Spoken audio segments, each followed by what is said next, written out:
দেখেন যে শব্দগুলো লিখেছি, fund, found, found, fund, found.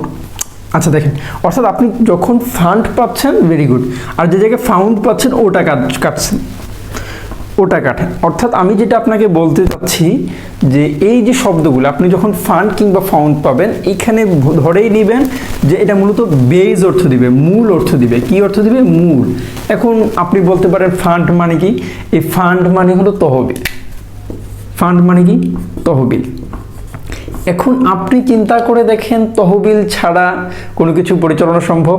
অর্থনৈতিক সক্ষমতা ছাড়া কোনো কিছু সম্ভব না। তার মানে আপনার ফান্ডটা হলো এখানে মূল, এখান থেকে ফাউন্ড। এখন আমি যদি আপনাকে বলি ফাউন্ড মানে কি, এই ফাউন্ডটাকে আপনি বুঝতে পারবেন যদি আমি বলি ভিত্তিপ্রস্তর স্থাপন করা, একটা ভার্ব হিসেবে ভিত্তিপ্রস্তর স্থাপন করা, স্থাপন করা। Very good. আবার আমি বললাম I am the founder of radicals English, তার মানে এই ইয়ার, দেখেন তার মানে ফাউন্ডার, তখন ইয়ার সাফিক্সটা যোগ হওয়ার কারণে এই ফাউন্ডার অর্থ হলো তখন প্রতিষ্ঠাতা। আচ্ছা, এখন আপনি চিন্তা করে দেখেন, আপনি বললেন ফাউন্ডার মানে প্রতিষ্ঠাতা, এখন আপনি দেখেন এইখান থেকে ফাউন্ডেশন, তার মানে আমরা যখন দারুণ রাজাতে ছাত্র ছিলাম কিংবা আপনি বাংলাদেশে যে প্রতিষ্ঠানে পড়েছেন, চিন্তা করে দেখেন আপনাদেরকে একটা কোর্স করানো হতো ফাউন্ডেশন কোর্স নামে, তার মানে এই ফাউন্ডেশন কিংবা ফাউন্ডেশন নামে কোনো প্রতিষ্ঠান। এই ফাউন্ডেশন অর্থ কি?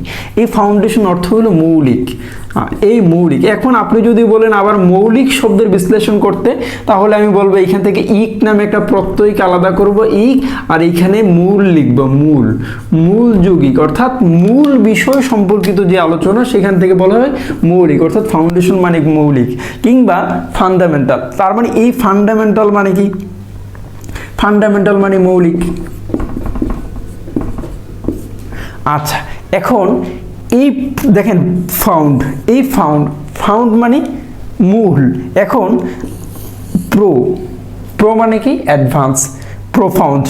এবার দেখেন আমি আপনাকে প্রোফাউন্ড শব্দটি পড়াবো এবং অর্থ বিশ্লেষণ করবো। শুধু আমি আপনাকে বলতে যাচ্ছি, দেখেন এবার আরেকটা শব্দ পাইলেন, এই ITOI সাফিক্স দিয়ে আপনি দেখেন এইখানে ওটা নাই, অর্থাৎ প্রোফান্ডিটি। ওটা বাদ দিয়ে প্রোফাউন্ড লিখেছে, প্রোফাউন্ড যেটা, এটা থেকে প্রোফান্ডিটি। তাহলে প্রোফান্ডিটি অর্থ কি? আবার প্রোফাউন্ড অর্থ কি? আবার আপনি দেখেন এখান থেকে ফান্ড অর্থ তহবিল, প্রোফাউন্ড অর্থ কি? দেখেন প্রোফান্ডিটি, তো প্রোফান্ডিটি অর্থ কি? মানে প্রোটা কি? অ্যাডভান্স। তার মানে ফান্ড বলতে আমরা বুঝাচ্ছি বেস বুঝাবে, মূল বুঝাবে। কি বুঝাবে? বেস বুঝাবে, মূল বুঝাবে, বটম বুঝাবে, বটম। তার মানে বটমটা কি? প্রোফান্ডিটি। তার মানে এখান থেকে শব্দটির অর্থ লিখেছে গভীরতা, এটার অর্থ লিখেছে গভীরতা। এখন আমি যদি বলি প্রোফাউন্ড অর্থ কি, তখন আমি লিখলাম গভীর, তখন আমি লিখলাম মহৎ। এখন আপনি দেখেন একটা শব্দ আমি লিখলাম যে ইউ আর দ্য ফান্ডরেজার, কার জন্য? For the people. তার মানে এই ফান্ড মানে কি? মূল, তহবিল। এখন এই আই রেজ মাই হ্যান্ড, আমি আমার হাত তুলেছি। কেন? I am a capable person, I am good at in English word etymology, I am good at in vocabulary। তার মানে raise my hand, raise your hand. Raise মানে কি? এখন এই রেজ মানে কি? উঠানো। ফান্ড রেজার মানে কি? যে তহবিল উত্তোলন করে, যে মূল জিনিস, বেস জিনিসটা যে উত্তোলন করে। আপনি দেখেন শুধু ফান্ডটা বুঝলে আপনি এখান থেকে ফান্ড, আর এই দেখেন ফান্ড, এইখানে ফান্ডটা হলো মূল, এইখানে এ প্রিফিক্স, এ হলো কানেক্টিভ, এর জন্য মেন্ট, এরপরে AL। আপনি এইভাবে শব্দগুলো ধরতে পারবেন। দেখেন আপনি শব্দের বিশ্লেষণটা কোথা থেকে ধরে আনতে পারেন। দেখেন আমি আপনাকে বলেছি ফান্ড পাইলে আপনি কি অর্থ দিবেন? ফান্ড পাইলে আপনি বলছি বটম অর্থ দিবে, বেজ অর্থ দিবে।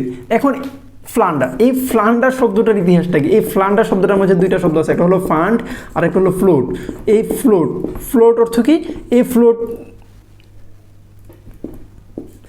ফ্লোট মানে কি? এই ফ্লোট অর্থ ভাষা, এই ফ্লোট মানে কি? ভাষা। আর এই ফান্ড মানে কি? মূল। এই ফান্ড মানে কি? বেজ। এই ফান্ড মানে কি? বটম। এই ফান্ড মানে তলা। এখন আপনি চিন্তা করে দেখেন, তলা যদি ভাসে, ঘটনাটা কি? ঘটনা হলো এই ফ্লান্ডার শব্দটি এই দুইটা শব্দের মিলে হয়েছে এবং এটার অর্থ হলো নাকানি চুবানি খাওয়ানো, নাকানি চুবানি খাওয়া। তার মানে আপনি দেখেন একটা শব্দের ইতিহাস বুঝতে গেলে আপনি ফান্ড বোঝা লাগবে। Thank you for watching.